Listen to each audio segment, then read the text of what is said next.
which I typically do. So I see that there are those of you that are checking in. It's wonderful to have so many of you back again with us today. Those of you, I see Suzanne Bundy all the way from Fort Lauderdale, Florida. We had Rainey Lynn in from Redondo Beach, California. I see some folks that I can say where you are by name, but I'm Monica Walker. I'm here with my friend and colleague, Dina Hayes. We are both a part of the Black Pearls Society Incorporated, which is an organization she and I founded, and we are both very much a part of the Racial Equity Institute. I would like to invite all of you, simply because of the time it would take to really give you a comprehensive view and understanding of both organizations, that you can go on both websites. The Racial Equity Institute can be found at www.racialequityinstitute.org and .com. You can find the blackpearlsociety.org, www.blackpearlsociety.org. I will say this much about the Black Pearls. Wanda, who is going to be minding the chat, is one of our members. We have members who are going to be checking in, but we are all Black women. We're Black women who have made a very intentional decision to represent race in all that we do, in our public and private lives, in our professions, in everything that we do, because we think it is important. I think the events and the incidents of the last 7 days certainly helped to lift that up. And we think that our work has been helping not only people to understand strategic and institutional racism, but Dina is often quoted as saying, it is the analysis and a way of living with that understanding. It's a way of life. It's not about how we incorporate it into an understanding of how we work, but it is the way we live. With that said, the other couple of things that I want to say is that we're inviting you to drop your questions, curiosities, and everything, that as we interact and engage with our panelists today, that you'll drop your questions in the chat. We have someone mining that chat, and we're going to try to get to as many questions as we can. But we have a rich display of panelists representing the great city of New Orleans, a place very near to my heart and near to the place that I was born and raised. And so we're glad to have them with us here today. I don't know any other formalities to offer. I know that Sean and Kelly should probably be dropping in any minute now, or are they here already? Maybe I'm not looking. Sean, Kelly, and Andrea will all be joining us. Okay, all right. So maybe we can, Dina, I'm gonna throw that first question, which is about introduction, to you.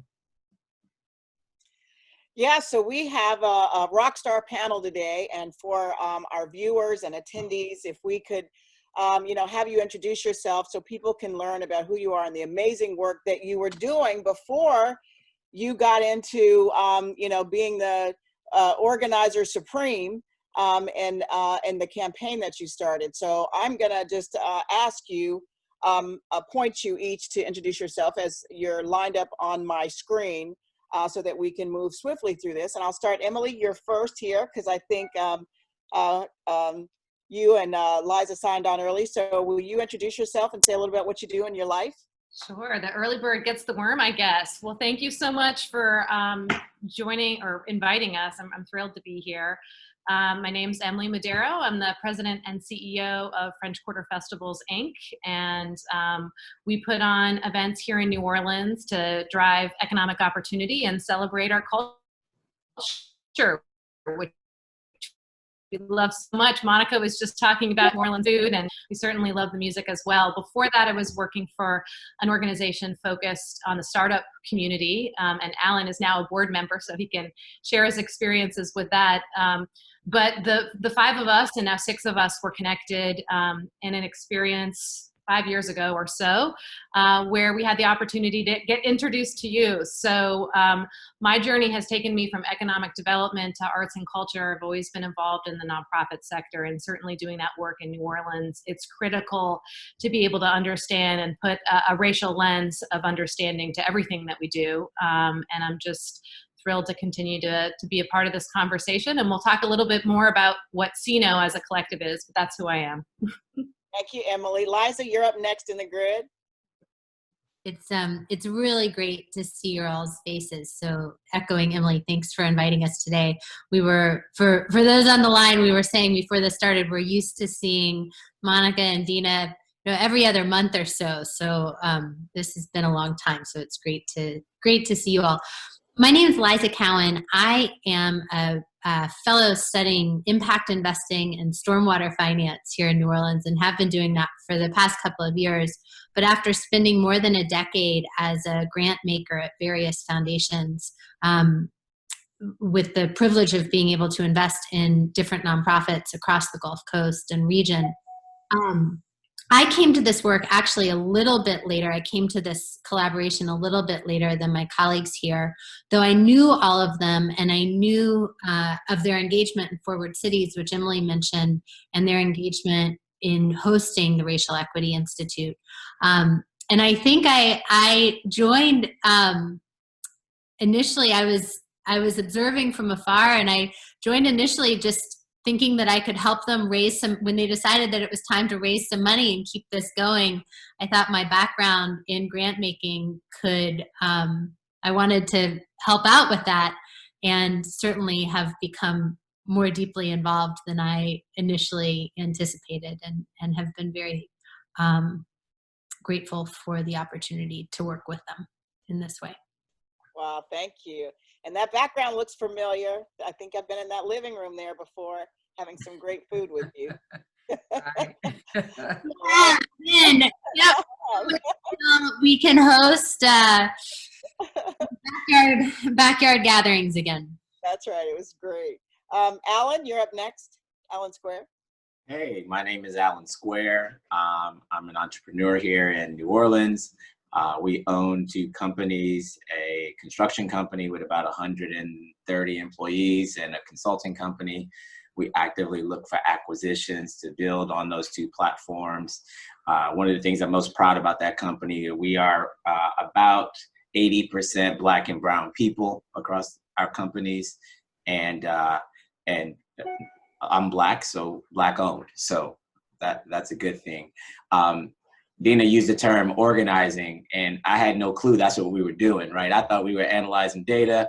You guys gave me, I'm an engineer by background, so you guys gave me some facts that I could use in conversations that I struggled with. And the light bulb went off when Barbara Major said, y'all were organizing in community work. I was like, nah, that's not what I do. I'm a capitalist.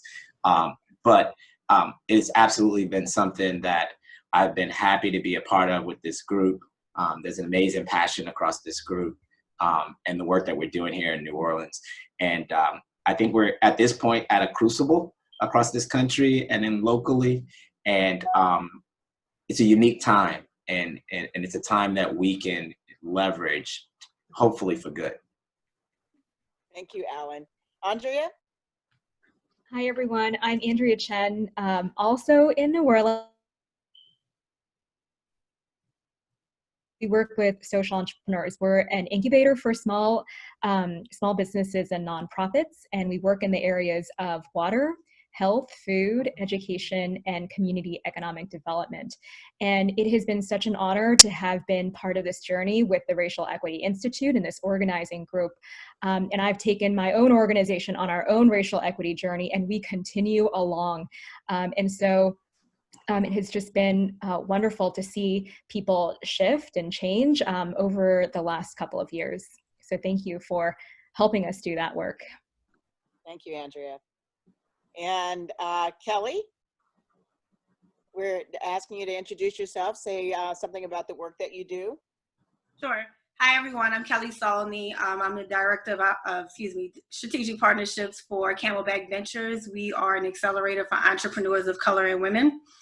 We're based in New Orleans, but our fellowship is national, and we focus in the areas of conscious tech, education, and local economies. I joined CENO. I probably was the last person to join about 3 years ago. It's been an incredible journey. I've certainly drank the Kool-Aid, so to speak. I'm just happy to be a part of the conversation today. Awesome. Thank you, Kelly. And last but not least, Sean Hardy. You're on mute, darling. I should know this by now. I know, it never fails.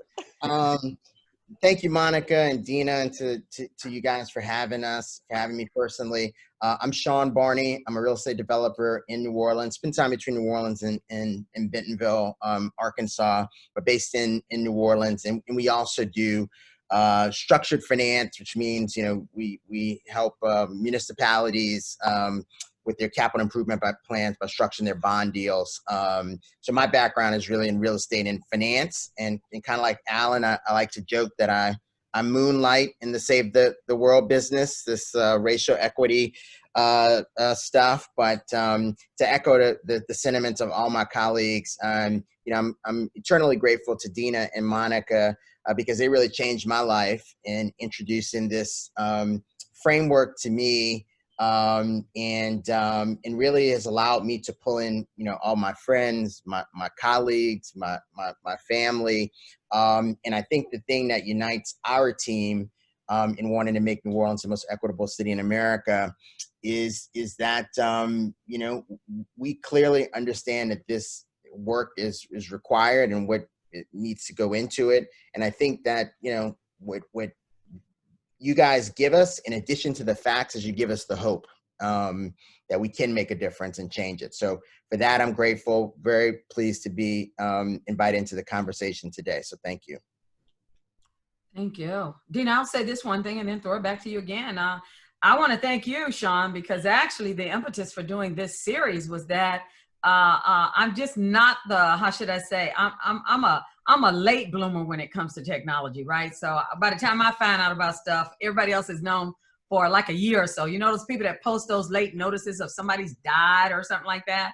Mm-hmm. But it was when you guys started the Naked Lunch that I was like, wow, what would happen if we took that notion of, as you guys were talking with your New Orleanian family, that we could talk with our organizers across the country, because everywhere that we were presenting, people were saying, well, what are other people doing after the workshops? And as they're going through the workshop, how are people making this live in their towns and cities? And so we don't get to talk, you can't talk about that at great length in a session. So I would say that COVID-19 has given us all in this stay-at-home experience an opportunity to have captive audience and to share. So we are now talking as a part of this series with organizing groups, institutional or grassroots groups or whomever we're working with across the country, having them to share what they are doing as an impetus of motivation to others, how they can do it. So with that said, Dean, I wanted to make sure I thank Sean and the rest of CENO for inspiring us. So we got this mutual reciprocity of inspiration going. That's right. Yeah, I just want to say something and just frame this, and then Monica, I think it's appropriate for you to ask the first question, because I think you were there when they went on their journey first. But what we have in our society are these sort of polarities. We have organizers and activists and advocates, and then we have our power brokers, people who are representing positions inside of our systems and our institutions and doing their work their way. And you all are an anomaly. You all are, the kind of things that you do. You're like big people doing big things. I mean, venture capitalists, access to capital, entrepreneurs, real estate and development, arts and culture, the nonprofit. You're doing amazing things. And you've integrated you've brought these two realities, these two experiences, these two challenges together. And we haven't seen that done before. I don't know if I don't know if people in our nation know the model that you have set up, because you have done so much to leverage where you are to make something amazing start. Whether what's happening is part of the journey and the process, but you've started something that I think is so inspiring, amazing, and really, really powerful. And so all of what we're going to be doing in this conversation is you guys describing how in the world you got in this place. Because I've looked at I know you, I've heard your stories, and I've looked you up. I mean, I've looked at, Andrea and Propeller, these big giant grants that you've gotten from these amazing foundations to help nurture and support the work that you're doing with entrepreneurs and startups. And, Sean and Alan, people who, I know people who know you and know the work that you're doing. And Emily, I mean, you know, in New Orleans and managing festivals and arts. And so you all are, you know, leaders. You know, I've had the opportunity to, you know, to be a panel on some of the things that Kelly has organized and working with people, you know, trying to bring together, you know, sort of the sort of Black business environment and what's happening around that. So I'm just, you know, in awe of who you are and what you're doing. And I think, Monica, as you asked this first question, it's going to begin to tell the story of how you got here. Yeah, and that's exactly what I want to do, because there is a story in that. And my experience when I'm in New Orleans, usually Sean, Andrea, someone tells that story. So I'm going to throw it to Sean and Andrea, but it's anybody's question. And that is how did we begin this journey? That where you are now as CENO, Campaign for an Equitable New Orleans, where'd that start? How'd that start? How did we get the assemblage of who you are now as that organization? Somebody want to tell that story? You're muted, Sean. Let's give it to Andrea. Okay. Gosh. Okay. So it started, we were part of a group called Forward Together. Actually, I forget the name of the Forward New Orleans, something like that. Forward Cities. Forward Cities. Oh, that's what it, Forward Cities. Obviously, that wasn't the most impactful part of the journey. Right? And so please, everyone chime in. So we went to Durham and we experienced REI. It was only for 3 hours. It's Monica and Bay. And we were blown away. It was the four of us, me, Emily, Alan, Sean. The four of us, we were blown away. And it felt like someone had lifted, at least for me, felt like someone had lifted the veil over my eyes, and all the things that were like, that didn't make sense, it all fell into place. And it's like we had a framework. And so it was powerful for all four of us. And we thought, wow, we've got to bring this back because we think this could be impactful. And then we were also thinking, what is our lane? Because we all had a different lane in New Orleans, but we had a lot of access collectively to decision makers in the city, and said, well, really the people who need to hear this are the people who don't have to hear it. So what can we do to make the people who don't have to hear it and then do something about it? Yeah, Sean, do you want to add to that? Yeah, I totally echo all of that. I think, you know, the analysis was clear to us that this thing was about power. And so, you know, there's certainly grassroots power, but there's also systems leaders and influencer power. And that just happened to be the lane we all sort of travel in. And I think as Andrea said, we decided to use our power to, you know, be able to bring those folks into the conversation, really pressure them to come into the conversation and organize it in a way where in the beginning, you know, you sort of had to get people to come and use some personal credibility. But as this thing has grown over time, you know, you look like you're sort of an outsider if you have not come into the conversation about racial equity. And I like to say, I don't think you can lead an organization or a community without being steeped in racial equity. And I'll just add to Andrea's comments, somewhere along the way, you know, we just decided to host, and then another group would say you have to do it again and again. And then somewhere along the way, we decided, you know, we're going to get 1,000 leaders to come and participate in this. And then we decided, you know, our objective, our reason for being, because we're not even a 501c3, we're just sort of a collective, you know, crew, I guess, but was to make New Orleans the most equitable city in America.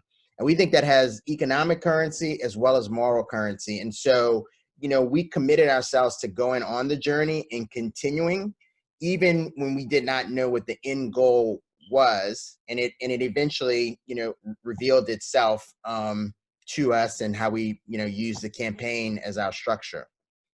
That's great. And the only thing that I'll add to that is, you know, certainly it's about power, and happened to be the environment that we were in was mostly business lane. But I think, you know, I have to credit the framework and the groundwater analysis, because I think we knew right away that this needed to be addressed at the systems level leadership and across all systems. So not necessarily folks who are already committed to social justice, but permeating that mentality across all systems citywide.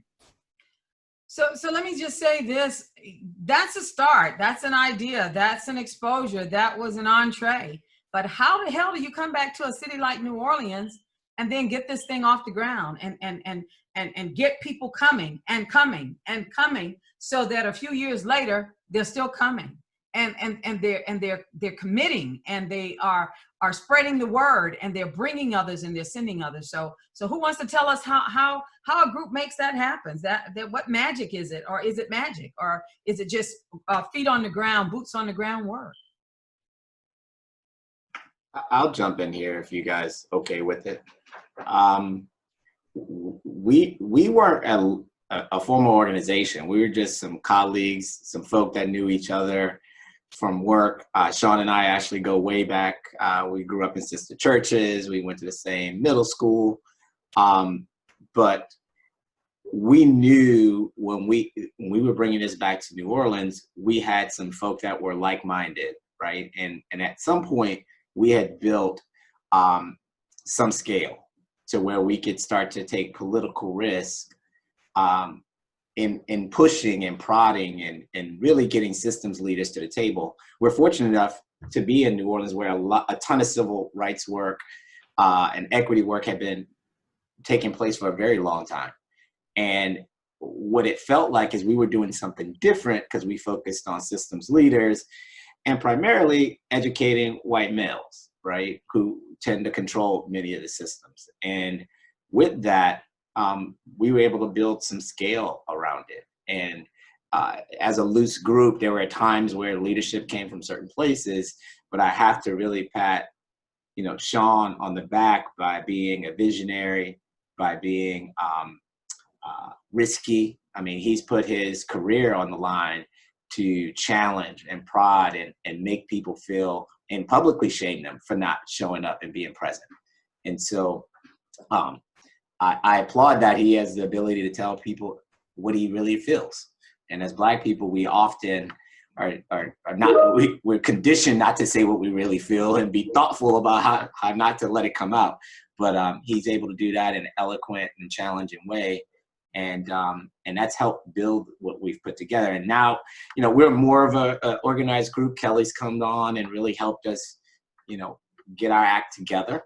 But again, we're still pushing forward and don't necessarily know what the end goal is. And we just jumped off a call, and it took intentionality to get here. And all we know is that it's going to take a lot of intentionality to fix it. And so in this work, I don't know that there's an end in sight. And so we've just kind of been plotting forward without an end in sight.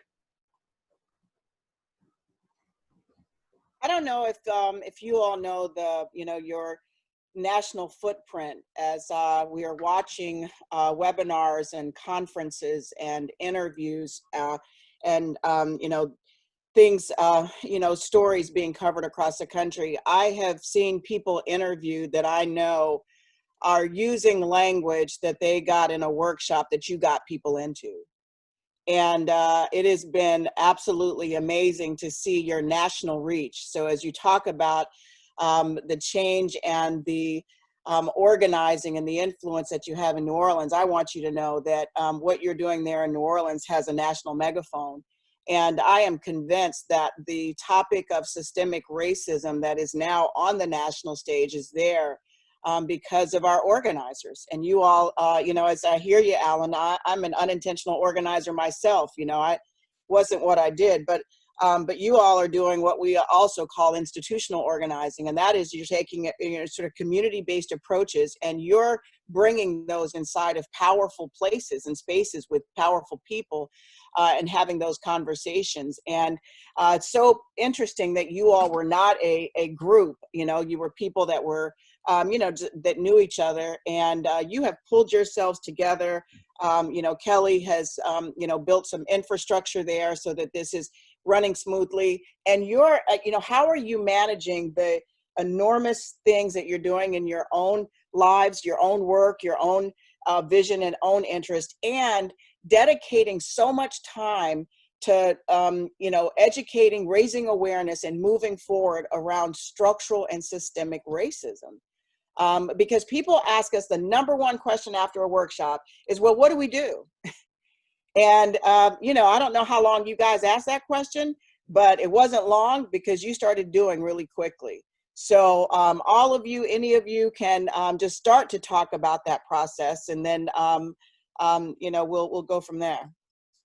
Dina, I want to maybe bridge a little bit between the last conversation and this question, and then pass it to my colleagues, because I think to the question of what do you do, and as my colleagues described, it was like, well, let's have one workshop. Okay, we'll do another. You know, not really thinking how long this is going to go, or what that impact is actually going to be. And I think one thing that we what we do at the end of every workshop, when folks ask us, okay, what do we do with this information? We say, go back and look at the institutions that you're a part of, and start with the knowledge that you now have. Start to examine the policies and procedures and practices that you have in place through this lens of racial equity, and what can you do to change those things. And as you talked about our national reach, I was thinking one thing that we're seeing right now, and we'll see what the outcome is, but as the mayor has put together, as the governor has put together these kind of recovery commissions, we can count the alumni from our programs who are now sitting on these commissions that are making, so we're not telling them what to do. We don't have the policy solutions, though sometimes, as my colleagues will laugh at me, sometimes I wish that we did have just the prescription to hand.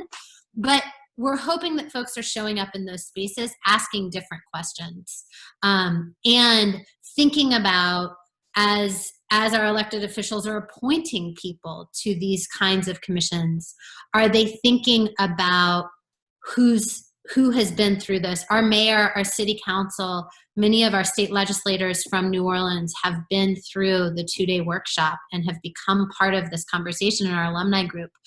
And so how, by being armed with some of the questions that they need to ask, we're hoping that helps change some of what we see going forward.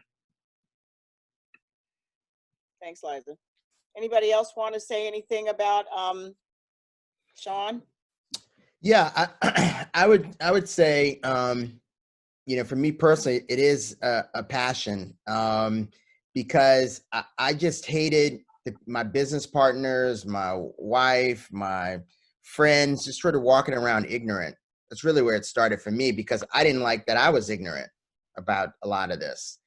And when you sort of talk about, you know, our society, I think what, again, makes me hopeful is also the same thing that makes me depressed a little bit about it, is that so many people don't know what they don't know. Yeah. And, you know, once you bring them into the conversation, as you guys know, we ran a few minutes late because we had our virtual naked lunch right before this deal. And people have been coming back week after week after week for 8 weeks. You know, somebody texted, this is the highlight of my week. And I'm convinced that is not necessarily just, you know, for what we're doing. I think that people want to know what they don't know. And so for me, what keeps me going is I just know there's so many people, I meet new people all the time and they don't know. And so the first thing that's my icebreaker is to bring them into this conversation, because I know it will change them just as it changed, you know, all of us. And so in some ways, don't get me wrong, the work I think is challenging. It is hard.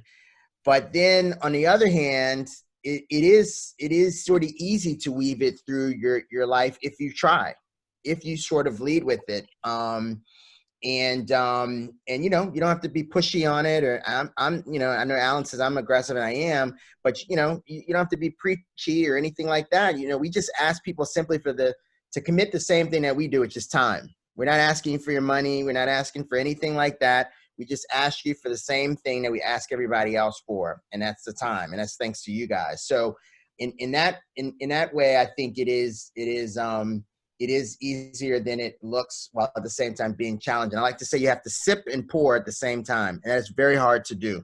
I've tried it. But yeah, that is sort of what this work to me is all about. And as you guys say, you know, you have to work on the fish while you're working on the lake. If you said, you know, nobody's telling you don't work on the fish, right? But somebody's got to pay attention to the lake and certainly to the groundwater. Yeah, I was thinking, Sean, because when you said, I didn't know this, and I'm like, how can you not know? You went to Howard, your dad has was a distinguished leader in the Urban League. What do you mean you didn't know? Yeah, man, I didn't know. Not, again, not on the level. I think what the breakthrough for me really was just looking at it, not as what individuals you think of, me or Alan or Andrea or Kelly, any of us really. It really is about the system, and that the system produces sort of those outcomes. And I think really the analysis of power and how power operates just really was a profound sort of, breakthrough, for me. Certainly some of the history I knew, but I really think it comes down to that definition of power. And it's funny. Yeah. And my father was an influential person but it was like a light bulb that's, it's a bell you can't unring. So yeah, I didn't know. My Yeah, kids will know. My kids will know. yeah. I think that's a mistake we make as Black people. I'm Black, went to an HBCU, African American Studies major, belonged to this historically Black organization. And so sometimes we feel like that's the check, check, check. We checked all the boxes. And then we find out we know about some experiences, but we might not understand why we're having them or where they came from. So I appreciate your humbleness in that. Kelly? Oh yeah, no, I was just gonna say, to answer your original question about the balance of everything. I mean, we really take the stance that equity can't wait. So you make the time for the things that are your priorities. Wow. So Sean and I have literally been on text conversations like 1 a.m. every night this week, getting ready for this lunch. And I'm not saying that that's the highlight, but we know it's necessary. It's just like the best time we both have to get everything done. So it doesn't feel like I'm being, tortured or by any way. I mean, it's all exciting work when you see the outcomes like we had at our lunch today. So, for us, or for me rather, it's about understanding that equity isn't secondary. And to your point, both of your points about, one of the things that I think has been most transformative is how I can translate this work into just daily conversations with my Black friends and families, because I actually think that's where the contagion starts. And that's how you get to have like more productive conversations. So I just kind of wanted to throw that in as well. Yeah, I appreciate that. I feel like Oprah on Super Soul Sunday wanting to tweet, Right, tweet. Can't wait, and equity not secondary. I like that. Right. Well, I want to jump in to say this. So Dina and Bay, myself, and other of our colleagues have been there with you guys in the training and have continued to be awed and inspired by the people that are coming in. Y'all brought in the institutional heads of colleges and universities, the CEOs of healthcare facilities and training facilities, the owners of big business and largest construction firms. But you've also brought in community people. You brought in folks who are part of also that struggle, who are down at the bottom of this and who knows what it feels like to have institutions sitting on top of you. But Dina and I, in preparation for this, said that the one thing that has been consistent is that we've seen you guys all leverage your social capital. It's one of the reasons we had you introduce who you are and what you were doing even absent of this is that what you've actually done is leverage that social capital into calling folks into that room. So somebody tells me, how do you do that? I mean, and I'm sure you've gotten some folks who slammed the phone or who said, no, I'm just not coming. But how do you do that? How do you make that happen? Anybody? I mean, I would just, speaking to what Kelly said, we were all committed to this, right? And so the first thing that we all do, that question at the end of the first training, what do we do next? Well, go work on your own home, go work on your own social circles, go work on your board, your employees. And I think that was a commitment pretty early on, that we were just going to be unapologetic and tenacious. And you'll hear Sean talk about the arm twisting. It wasn't often asking once. There's some folks that were really eager for this and were hungry for this. And there are others that it took in a year and a half because finally, a critical mass of their colleagues had gone through and were talking about how transformative it was. So they didn't have to take my word for it or Sean's word for it or Kelly's word for it. There was, I think, sort of a secondary layer of peer pressure. And I think that that's been something, as Alan said, that's been a little bit of a compounding effect that's been helpful. Yeah, I would say that that was one of our earliest tactics that we still employ, is that Sean might reach out and then I will reach out as well and I'll follow up, and then Emily will chime in, and then wow, this CEO who knows all 5 of us or 6 of us, they're hearing and ask from all 6 of us. It's easy to say no to 1. It's harder to say no to 2, but when you have 6 people that you personally know, that's a lot harder. And what we've gotten better over time is then we've started engaging our alumni. So we're like, oh, we want this CEO to come. Hey, these 4 alumni, those are your friends that you go golfing with, go get them. Go get them. And we might be the first one, and then we CC everybody, and then they chime in. So it's really a group effort, and it's a tactic, I think, that's been pretty effective. And Andrea, once you also oh, go ahead, Emily. I was going to say, I think we've always been strategic in terms of the folks that we wanted to bring to the room. And sometimes that has we've been strategic in getting to them. So bringing in husbands and wives, business partners, thinking about, what's the most effective way to get the right people in the room. And I would go ahead. Add what you said, Andrea, to how you like to talk about what happens in the boardrooms, when you're working on something and, you look across the table and 3 or 4 people have been through, the CENO deal and they're allies, and that gives you a block to sort of, move action forward. I know you love talking about that. I do. Also, I'll say that we're shameless about name dropping. We are so shameless. So if someone has come, we use their name. We say this CEO has come, Walter Isaacson has come, and we list everyone who's a name in the invitation that we send. And we're these people spent 2 days with us. And so, I don't know, that it's pretty shameless. It matters. Liza?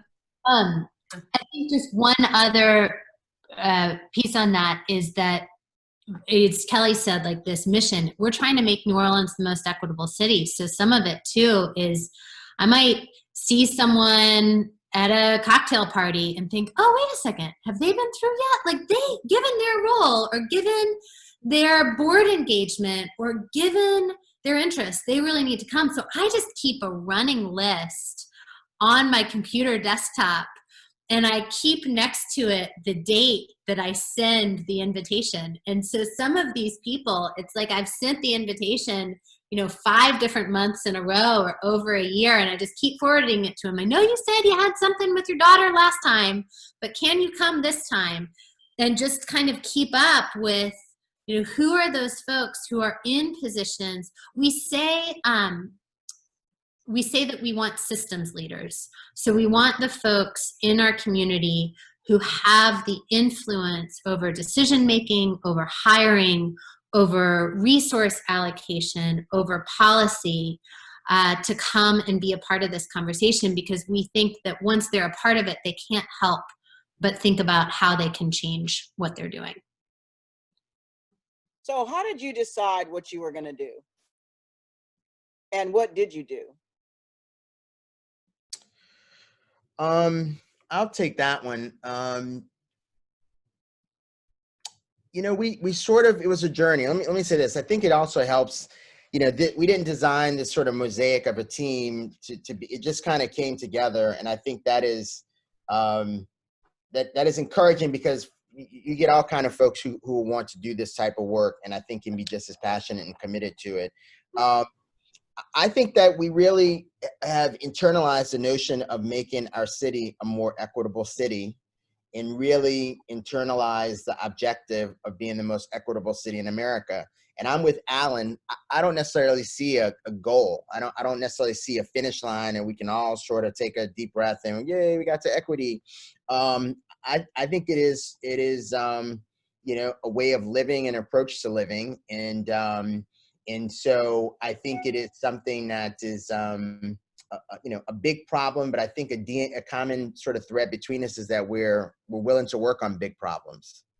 As you say, Dina, it's kind of like approaching the cure for cancer or whatnot, right? You go to the fun run, you wear the pink, you give money in October, you do all that, and we don't know when there'll ever be, a cure. And so I think that has been, our approach to it, is that, I'll speak for myself, I feel like I'd be derelict if I'm in these circles with folks and I did not bring them into, if I didn't use my power to bring them into the conversation. What's the purpose of having leverage or power if you're not going to use it?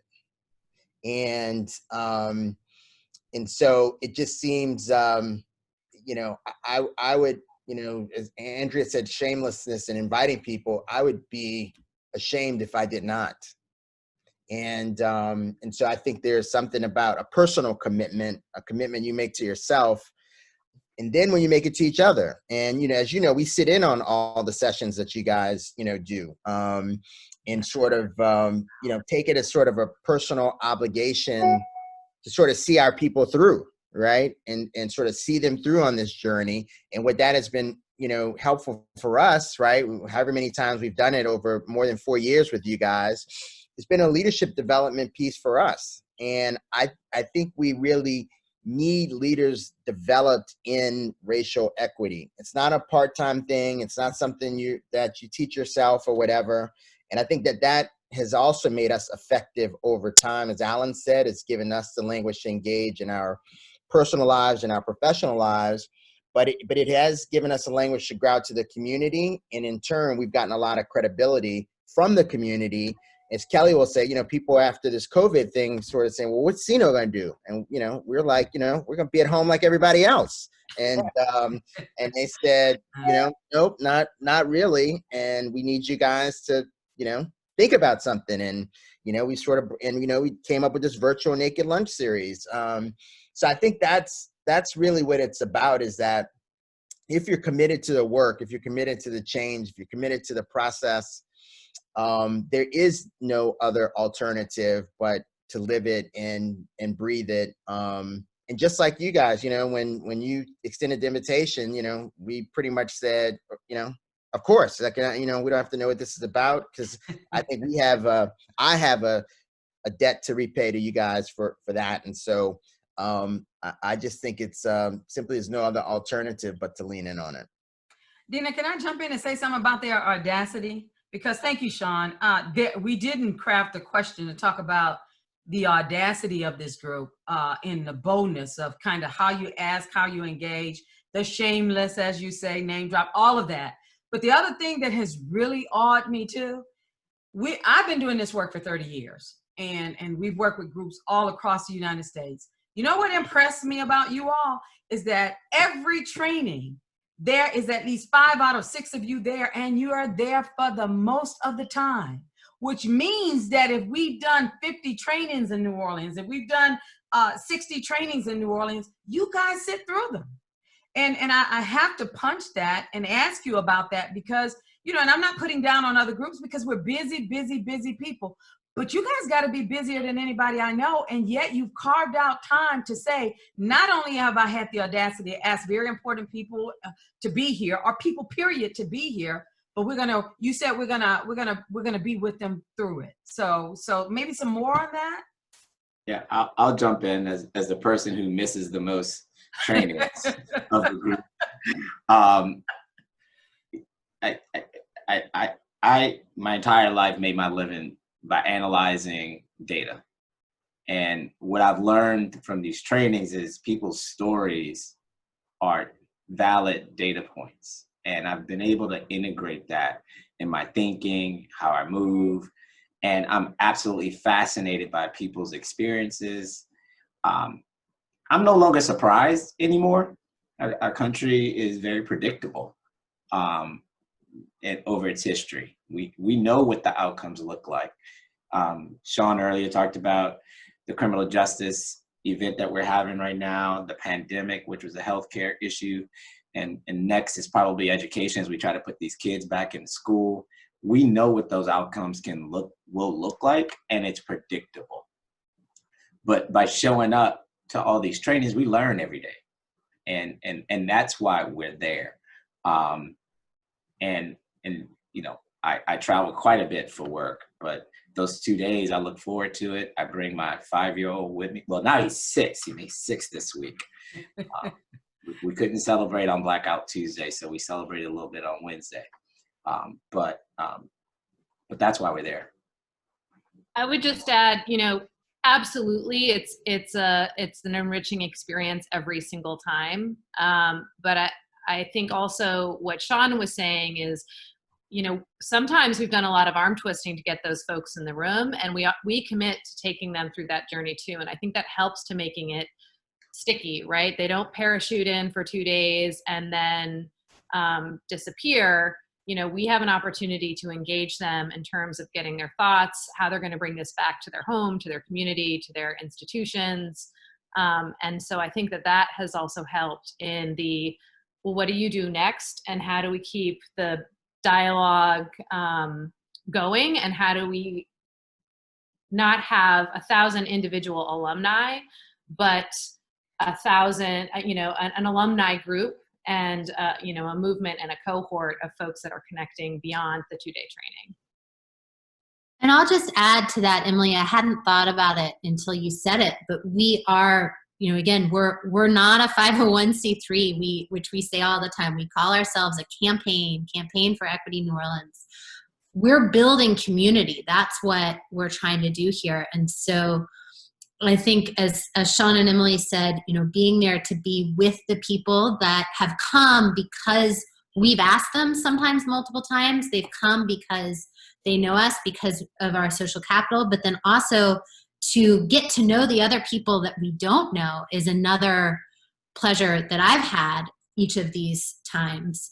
But I think then the other piece of this too, in addition to extending my own learning, and I learn different things. You all present different things. You send in different facilitators. You bring new information in. I learn new things every time. I think it's also, and Andrea has often said this, so Andrea, I don't know if you want to go from this, but we're still learning how we have these conversations in our families, in our lives, with our colleagues, with others. And so I'm not only learning the facts and the data, I'm also hearing you all have conversations with different groups as different questions come up every time, and hopefully learning more how I talk about racial equity in my different circles that are outside of this. Andrea, I'll just chime in and just say, I echo everything everyone else has said. You know, I heard there was a quote the other day that I heard that says, "The beauty in education lies in the relationship lies in the relationship with the knowledge." And I think that even though, you know, like you guys have your presentations, which to Liza's point, it may change up a little bit, but it's pretty much the same. Like, I know the format, you know, what time you're going to talk about this, that, and the third. But it always feels like the class is new again because of the people. And I'm always interested in how you are going to respond, particularly Dina, Monica, and Babe, to some of, you know, the questions and or comments that come, because I think that's more so where my education comes in. So I can take that and carry that into other conversations. So that's always the fun part to me when I'm looking at it, like, oh, how is she gonna respond to that? And I always see how graceful, especially you guys are with it, is always just, you know, incredibly inspiring. Well, trust us, we don't know how we're gonna respond. Well, you know, what's interesting too is that, you know, part of this is you know, you have to be, you know, my line of work in real estate, I'm comfortable with risk and not necessarily uncertainty. But in this, you sort of have to lean into the uncertainty. Like, you know, we didn't know, it was not a campaign from the beginning, but we also knew that folks were going to plug into this and plug out. Some people would come to a naked lunch. Some people would come sit in on a session another time. And so we really tried to build this in a way, if it is a lifelong journey, then people have to be able to go at different speeds. You know, I remember telling Emily, after we did the initial deal in Durham, I was like, man, I'm ready to go do race 3.0. And she's like, I'm on race 1.0, right? But she was down, right? We were down together. And so I think that is, also been informative, is that people enter this at their own sort of kind of comfort level, still being uncomfortable. And so we designed the campaign in a way that people know we're going to be here. People know, like, of course, I'm sure you guys have been getting blown up over this last week or two, but so have we. People are like, when are you doing a virtual groundwater? When are you doing a 2-day? I'm like, don't you know we're still in lockdown? People are like, let's get on with this race and equity stuff. And so, I think we built the CENO brand as one that is, authentic and reliable, because we're going to show up. And so that means attending the sessions, but people have sort of come to to think that we're going to do these sessions. And so I think that predictability is I think very helpful for folks, and that we're kind of going to figure it out together. And as you know, we built in naked lunches. We did a race around New Orleans to have everybody in New Orleans talking about racing. So as we've gone along, to Alan's point, we sort of built out 12 months of racial equity, and that has to do with the 2-day, that has to do with the groundwater, that has to do with the New Orleans groundwater, that has to do with the race around, it has to do with these virtual, so we want you talking race and equity. It's kind of like the inverse of Black History Month, right? That's February. Race and equity is 12 months out of the year for people to be able to plug in and take action. And as you know, we have people do an action pledge, and that's sometimes hit or miss, but it is about that infrastructure to allow people to get in consistently on this whole deal. Yeah, we have a very fragile memory and understanding of how change has happened in this country, and people have an idea, they have a picture, their optics about sort of who makes things happen. And, while we can definitely see, people who have been so hard hit, people who are just dealing with every inequity in every system all day, every day. We also talk about movement-minded people, aren't necessarily people who are just having a certain experience. And so this sort of movement-mindedness, I think you all possess, that led to the creation of something that the work that you do, the skills and the insights and the expertise that you have, and the other work that you do, you brought into this. We say that racial equity isn't a 2-day workshop. It is who you become. It's how you live your life. And I think you all, just model that, as a group in ways that we haven't seen other places. And so this leads to this amazing initiative called CENO, Campaign for an Equitable New Orleans. And what have you been able to do? So how has this campaign worked? What are some of the things that are happening because of that? This is forever work. I don't even want to call it a journey. It's a process. And so it is work that we will be doing until it's gone, until we don't need to do it anymore. So I know you're not attached to the outcome and sitting there and expecting having these unrealistic expectations. But, so CENO is your campaign. And what are some, because there's some things that have happened, systems are stubborn, they're complex, they're hierarchical, and they're designed to keep doing what they do. And so the sort of concrete systemic change that we'll see, is coming. But along the way, there's some things that have to occur to create an environment under which that deeper systems change can happen. So can you all talk about some of the things that are changing, just the people having the conversations. I have heard people who I have been one of the trainers in one of your sessions. I have heard them on the national stage using language they got in that workshop. And so you are providing a resource and support for all of the stakeholders, all of the leadership, all of the organizers, to have some common language so that we can frame this correctly. So can you talk a little bit about what's happening, some of the things that you're doing now that people don't know about? I'll give a couple, and then it looked like Liza was going to chime in, but I think the one thing that is important, and I've heard this multiple times, is that we built a community where people go to a cocktail party and they're standing next to each other at the bar, and they kind of, their eyes meet, and they're kind of like, did you go to racial? And they have, and people have told me that on, you know, multiple occasions, but, you know, intangibly, and you know, folks came out of it and they created a cash bail fund as part of their action pledge. You know, a university president came and said, you know, every student who comes to university will take a racial equity course before they, you know, graduate. It's maybe a good segue to Andrea. Andrea basically changed the mission of Propeller to center, you know, racial equity in how they engage the companies that they work with. But the interesting thing, and, you know, maybe Andrea, you should chime in, but the interesting thing I would sort of say, Dina, is that we have been so relentless on getting people through the front door.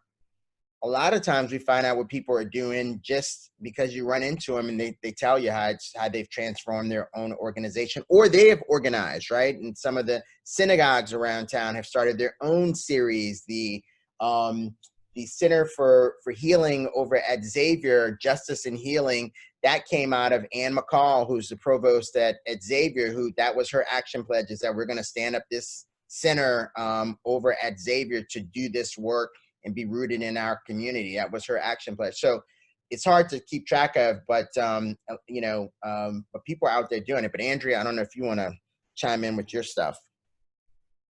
Sure. I think, as I mentioned earlier, like I personally, and for our organization, we've been on our own racial equity journey, and we are so far from getting to the end of it, but we put in all different kinds of things, from instituting you know, racial competencies for all staff as part of performance management, organizational equity audits, retention plans, hiring, changing our hiring practices, changing the makeup of our entrepreneurs that we serve, just a lot of, you know, diversifying our board. So a lot of different actions over time, and there is still so much more to do. And I think that a lot of institutional leaders have, you know, come through the training and said, okay, I can start doing some of that too, because that is one lane that they can leverage their influence. I think the one thing I'll add is, you know, oftentimes folks will come to us for the answers, and something that I think, you know, Sean and Liza have been really great at is delegating that back to the work, back to the group, right? So we're not going to do the work for you, but we're going to invite you to do the work. And so creating industry sector sort of focus groups, essentially. I don't know if you want to talk about some of the subcommittees and what they've been doing, but, you know, we asked them, would you commit to leading a small group over the course of the year? Just meet 3 times. There's no expectation, but the hope was that with some of the folks that were coming through in the healthcare sector, or some of the folks in hospitality, that they could start to make network connections that could be helpful in moving the needles in those systems. So I want to step it up a bit and ask maybe what could be perceived as a tough question. Maybe it's not so tough, but there are those who would say, then you guys don't sound like the grassroots group, right? that you're coming from another place, and that's a question that's out there. I see one in the chat that's not quite that, but kind of is similar to that. But what does that speak to you?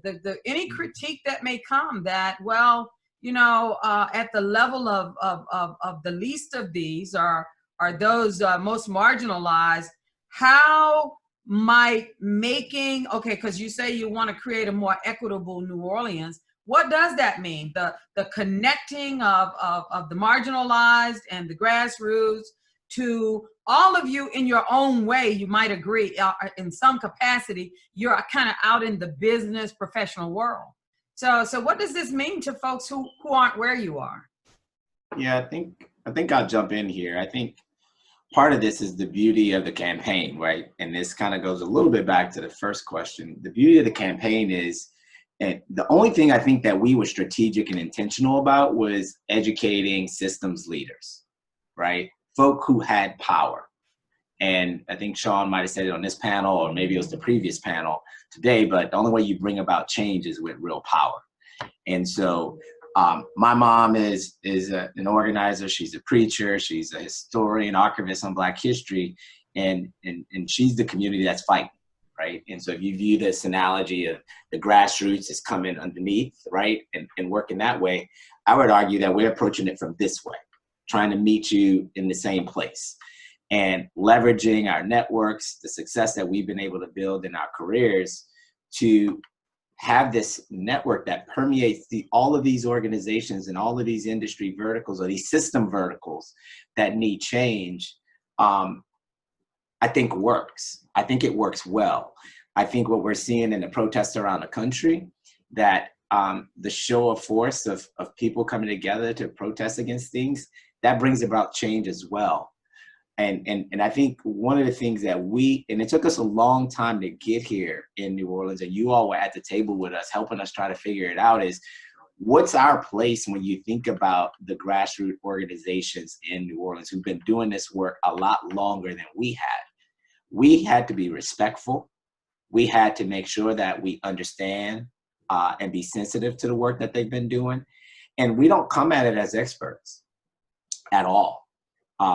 I think this is a learning journey for each of us. And I think we've carved out our place, and over time, the groups have realized that there's room for all of this work. Nobody has to own it. And I would argue that we need a lot more people, a lot more educated people. I think Bay said we don't have any rich activists, right? we need folk, we need our best and brightest working on this. And so, I think we've carved out our space, and people are being respectful of that. I just want to echo what Alan said of kind of carving out our space. One thing Sean said years ago that's always stuck with me is some of the folks we get in the room are the folks who have the privilege of not thinking about this if they don't want to. And I would count myself in that number, that I certainly could go through my life and not think about it.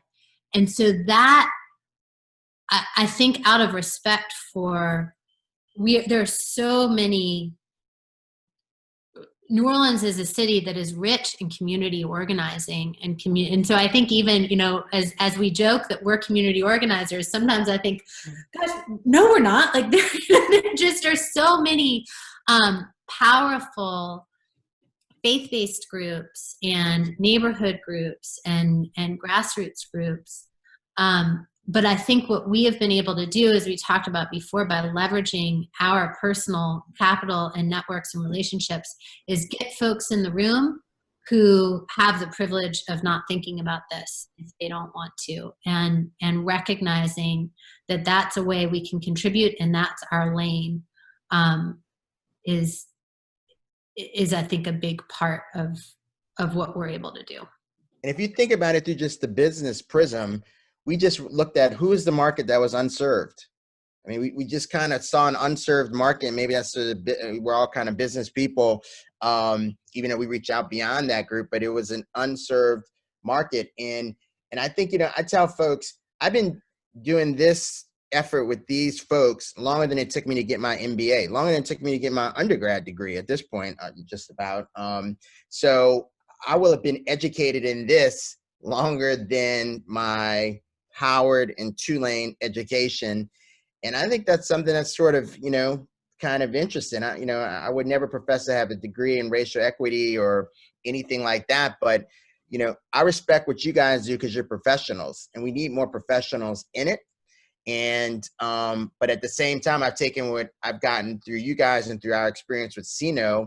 And I think people respect our expertise, respect my expertise in engaging in the conversation. And, so we need more of that. It's definitely an ongoing learning journey, but I uplift that, cost me a lot of money to go to Howard and Tulane, but,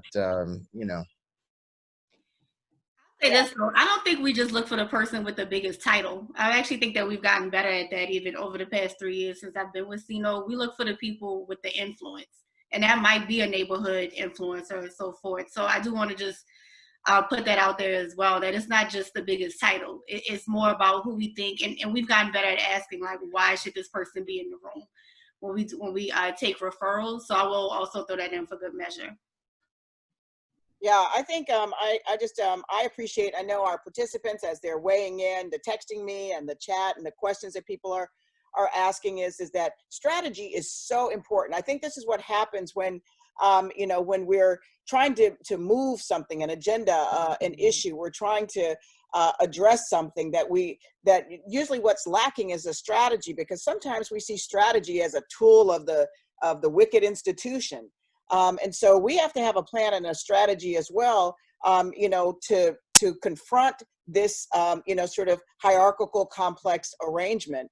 And so one of the questions that people asked was, how do you bring, you know, those different sectors in the room? How do you bring, you've talked about where you're positioned, you know, and being able to bring sort of what people would call high profile people, your university president, your corporate CEOs, your civic leaders, you know, people who are running the city leadership initiative or the downtown development corporation or all of those things. How do you bring the activist grassroots community in that's, you know, not part of that population? Because you do that very effectively. And that's also been part of your strategy and approach. So one, why do you bring, you know, these sort of, you know, mixed, you know, groups together? And then how do you do it? So why do you do it and how do you do it?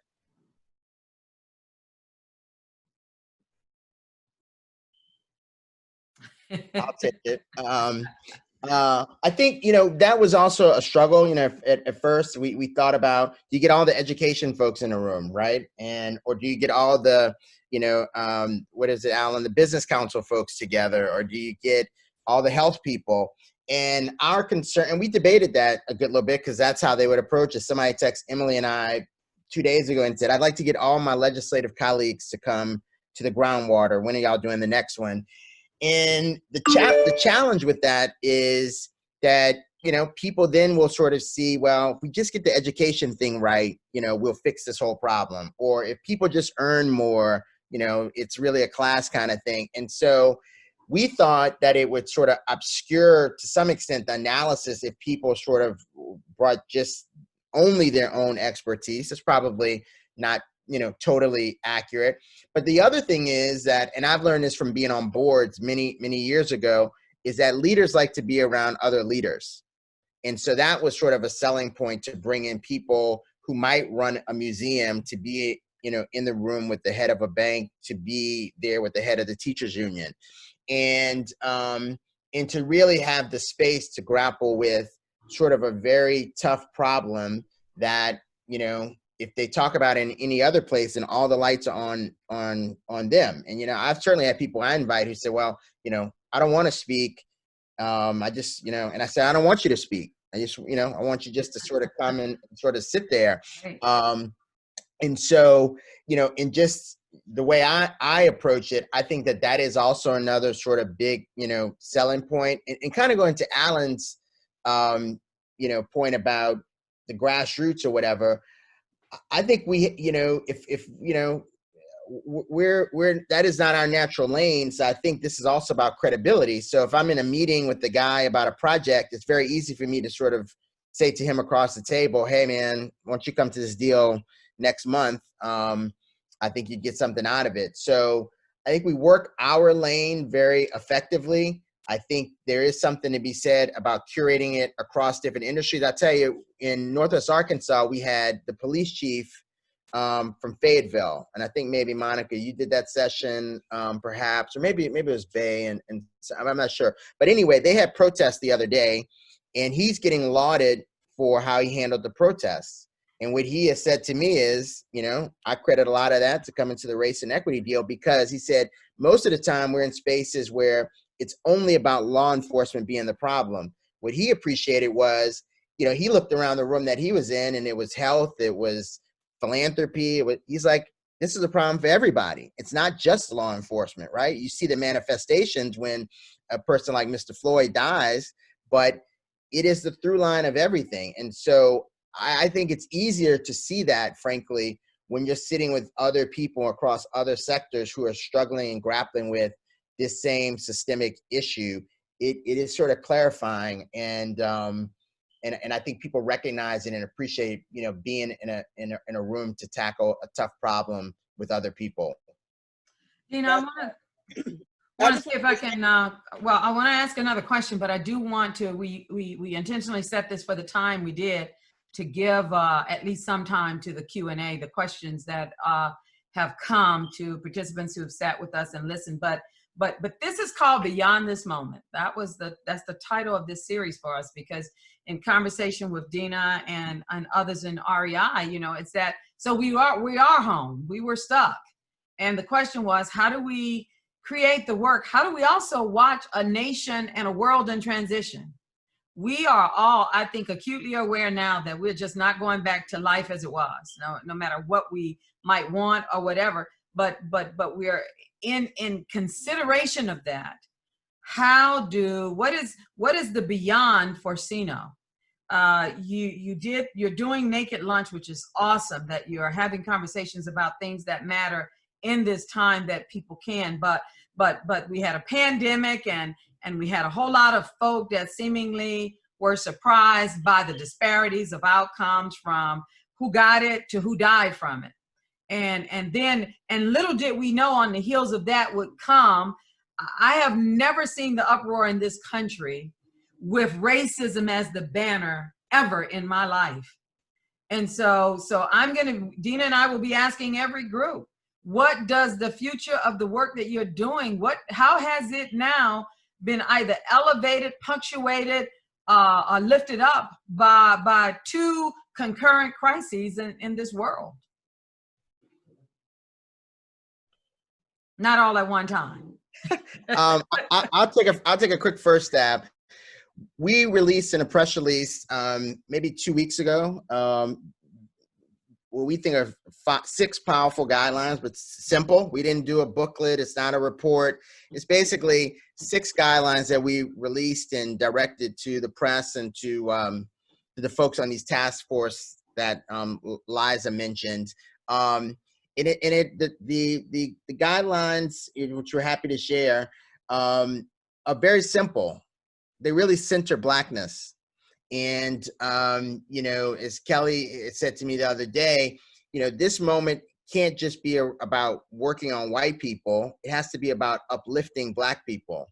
Black people are protesting certainly this man's murder, but we also, protesting 3/5 outcomes that Black folks get and wanting 5/5. We want whole outcomes. We want our full citizenship. And so, that is one thing we did. And we also did this series to raise our hand and tell people we're still here. Racism is still here. Structural inequity is still here. And so are we. And so that was our way of doing that. And as you know, they have been very well received, and we've covered a lot of different territory.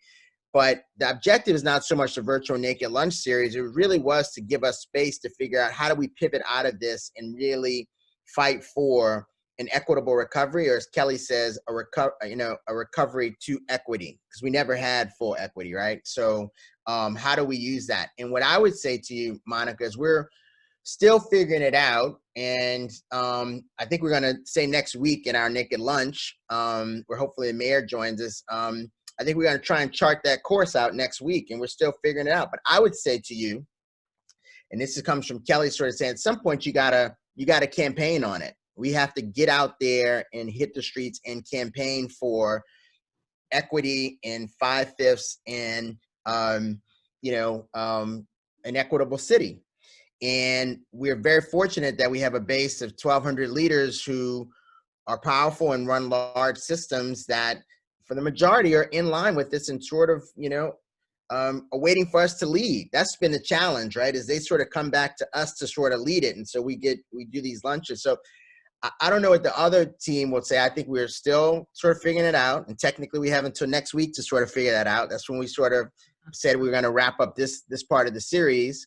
But I think it is really campaigning to run an awareness campaign about race and racial equity and the guidelines that we put out there. In today's call, we said, sign on to the CENO guidelines and be our partners in it. Stand next to CENO, ACLU, Vera, LSU Medical School, all the folks and the organizations that have come now is your moment to sort of say, we believe that a recovery in this moment, whether it's criminal justice or health, is really all about centering the outcomes for Black people.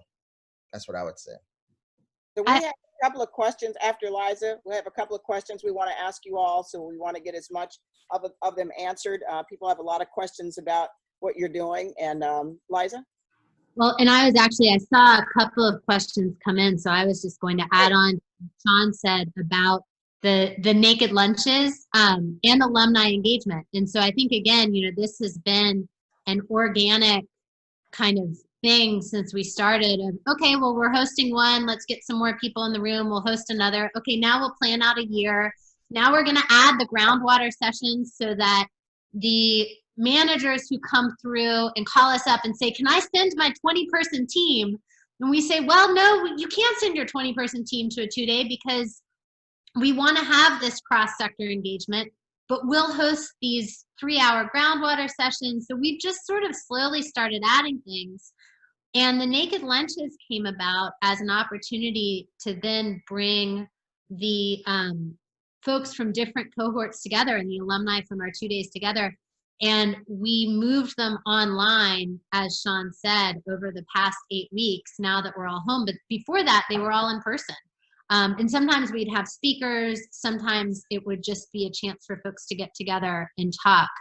And I had one other, which I've forgotten, but that was on the alumni engagement and the naked lunch. Oh, and the other point, I think, in the beyond this, in your comments, Monica, of what's next, and to Kelly's point of recovery to equity, what we learned from you all and from the 2-day workshop is that often inequity is exacerbated after things like, through the Great Depression, through even the 2009 Stimulus Act, because we weren't intentional about the policies we were putting in place. And I think we all watched that play out, certainly in the first round of the Paycheck Protection Program, as we saw that go out this. And so I think part of what we're challenging our alumni to do, part of what we need to figure out is how are we intentional about equity in the recovery from COVID in this moment? How do we think about, and what's our role as voters, as systems leaders, as activists, as others, to, as Sean said, center equities, center Black communities, recognize that this is another one of those moments where if we're unintentional, if we're not purposeful, then we will see we will likely see, if history as our guide, even a further widening of racial inequity. Dina, I think Wanda is with us. You guys see her in the corner, at least the panelists do. And she's been monitoring our chat along with a couple of other Black Pearl members. So what we want to do is to make sure that our folks who have journeyed through this moment with us can feel as though some of their questions are directed and responded to. So Wanda's going to bring some of those to us. So hello everyone. There's a popular question about churches. And so the first question is, and I'll combine the two of them, how can we have these conversations in the church? The other is the church at the table during these strategy sessions? Are they on the ground? How are they collectively involved? I'll take a first crack at it. When we first set this up, we were very intentional about excluding 2 groups.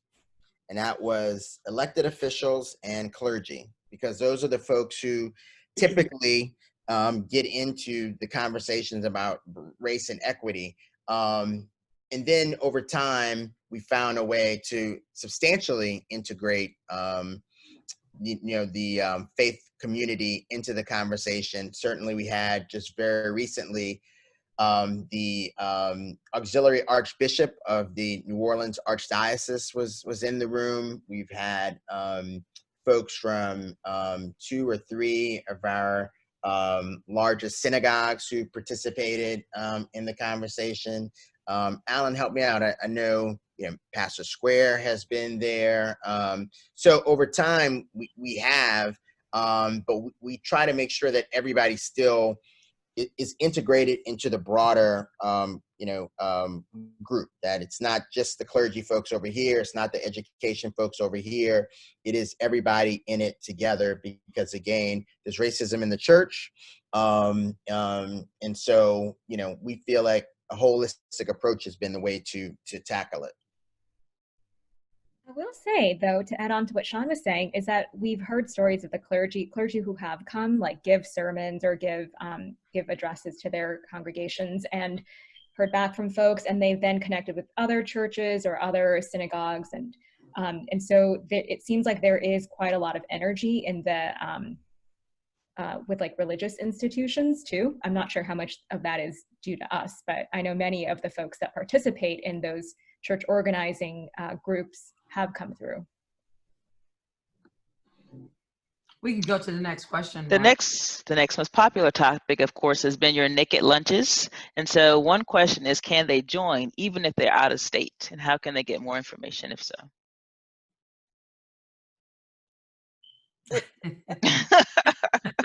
You're shaking your head, Alan. Right now, we only have one more left, but yes, I got going. And I guess the best way is if you go to our website, equityfornola.com, and just subscribe to the newsletter or the email blast. You'll get an invite for it. Sounds good. Just one of the things I'll just add about the naked lunches is we've had some that were open to the public, but I think today's lunch was only alumni. And we've used these lunches as a way to bring alumni back together, for folk to find out and catch up with each other on the work that they're doing. We try to bring topics of immediate concern, like what's happening in the country right now. And so we've leveraged them in that way. But typically, if somebody wants to come to our naked lunch and they're local, you got to come to our 2-day first. Okay. And we try not to be gatekeepers, but it's been a good way to get them into the room.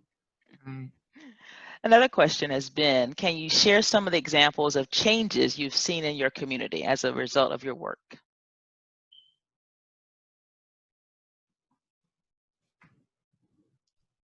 I think Andrea mentioned some personally of what was going on. And Andrea, somebody did ask for you to repeat your list of examples of what your organization was doing or any other organizations were doing. They said they caught the organizational equity audit. I know you've shared that in the chat.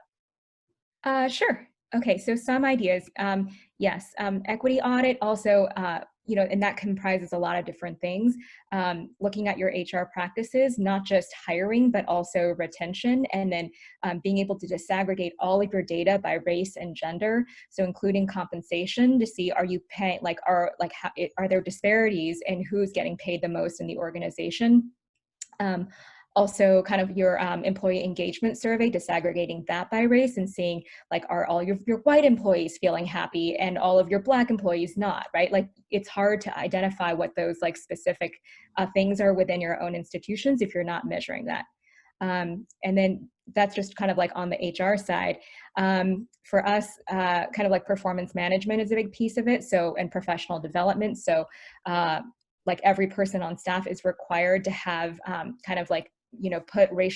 we have a racial equity competency framework, and as part of your job description and your performance, you are measured on how you do on racial equity competencies, and it's part of your professional development plan. You're going to have to, starting next month, you're going to have to report out on your progress on your own personal racial equity competencies on a monthly basis. So those are just some examples. I could go on and on. The other thing I'll just add, and I think Sean mentioned these earlier, but we were going quickly, but in terms of changes or outcomes in the community, there is a community funded bail fund, and really as a tool to undermine money bail, and as a stepping stone in that direction that came out of this. Also, I think he mentioned that Tulane University has implemented a racial equity requirement for all students to go through and participate in the class. So those are sort of just examples of concrete things that have come out of the work that the alumni are doing.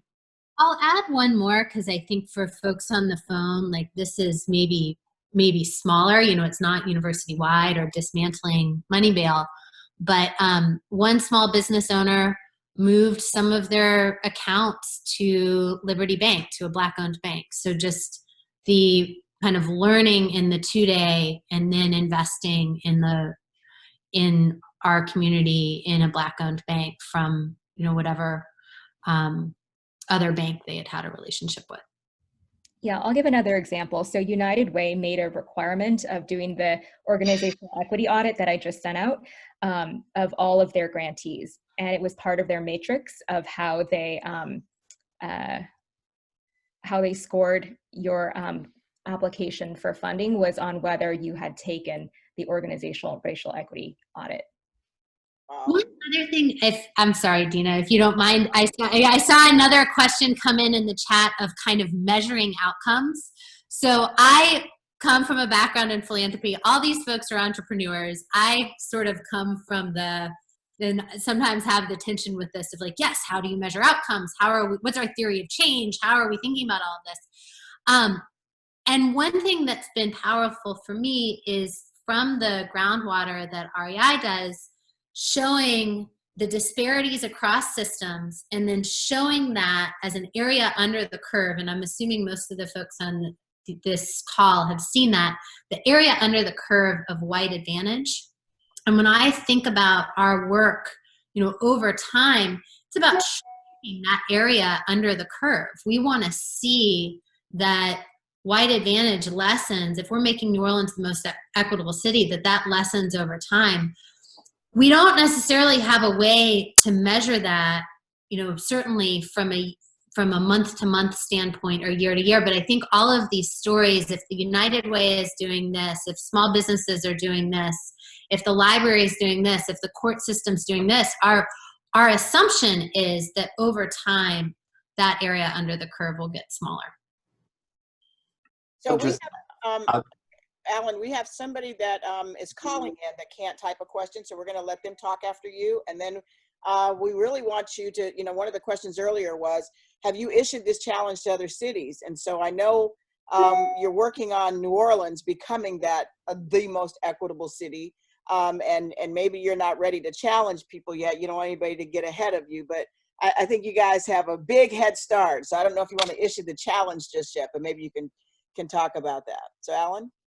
Yeah, no, I'll just go back to Andrew, who was talking about how this all got started. Forward Cities was a collaboration between Cleveland, Durham, Detroit, and New Orleans. And all these cities had just come through some economic shock.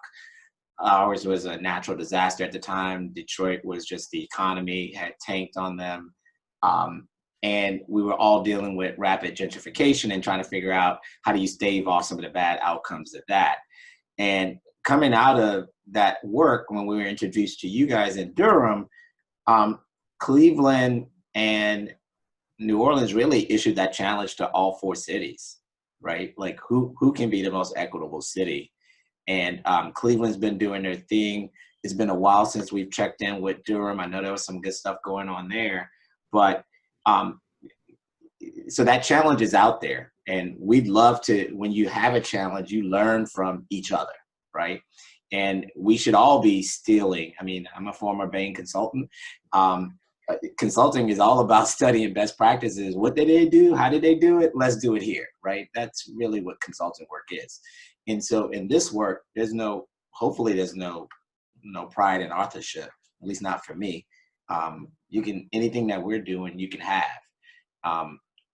But in just going back to the data question, and Liza, you framed it well, but it's important because we often want to look like, and I've got an argument happening over here on this computer. Somebody just talked about, yeah, I got 2 women in these leadership positions in my company, and somebody's challenging them about how many people of color they have hired, right? And how we set goals and what we tend to monitor and track tend to be these indicators of progress. And we really need to focus on the data that we showed you that showed that we had a problem. these gaps in education, these gaps in the criminal justice system. It's these real outcomes that we got to focus on, and not be not become weak because we don't see the needle moving quickly. We got to keep working, right? To make these gaps that all have a name to be shrunk and eliminated, right? Right. So let me see if I can get Claire on here. Claire, if you can hear, you can ask your question. And it'll be the one that'll close us out, as a matter of fact. I think I accidentally touched the thing. I don't have a specific question, but I am just loving hearing what you guys are doing. And I have a whole page of notes of things I'm going to, as it were, steal from you. We're going to share with ours, but somebody else should get the last question. Thank you, Dina. My error. Thank you. So Dina, since it's 2:59, well, Amy apparently popped up. Is that a question, Amy? Okay. So, yeah, we're at time, and we want to respect. I know that Dina, I've got some private texts from people saying they needed to sign off because they had other commitments. But thank you for all of you that have hung in there, and I hope you see what we see. We've been absolutely amazed, inspired, encouraged by this work of CENO, and the audacity of this group of folk to believe that they can create an equitable city, and we believe it. And I like a lot of what we've heard, that they understand there's no end game. There's an end game with no end line, maybe is the way that I'll say it. And so there is a goal. But I do want to remind folks that this was the fourth in the investment of this Beyond This Moment series. We are here every Thursday at 1:30. As a matter of fact, our guest on next week will be a slew of educators and community organizers from Palm Beach County, Florida. Dr. Deborah Robinson, Barbara Cheeves, Keith, is it Oswald, Dina? Keith Oswald, and there's another Artur. No. I'm sorry. It is not Florida next week. It's Indianapolis. My mistake. We have a team coming from Indianapolis. Dr. Patricia Payne, Pat Payne, Andrew Strope, Arturo Rodriguez, Anne Marie Byers, and I think it's Tawana. I think her last name may be Davis. And they're going to be with us talking about how a school has taken on this racially equitable work, and how they are ambitioning to believe that they can be one of the first districts in the state of Indiana to create equity within their school district. And so I invite you. There has been a persistent question, people asking us about how can people access the recordings we have recorded. I am going to make a promise, and then you guys get to hold me to it. And if I don't meet it, I don't know how you're going to punish me, but I'm sure you'll come up with something. But we're trying to get these, all of these recordings up on the Black Pearls website and on the REI website. Our goal was to have gone live. Count it to me. I know nothing about technology, and it didn't work today. So, but we promise to have these on websites, and they will be available to folks to view and visit there. And I'm just asking you, if you will, not only to come back next Thursday, but please, by all means, spread the word. So let's see, Liza and Kelly and Andrea and Alan and Sean and Emily, thank you guys from the bottom of my heart, Dina's heart, REI's heart. Thank you, because this is the work, and you guys carry this work, and we so appreciate it. Dina, anything? No, thank you. See y'all. Stay safe out there.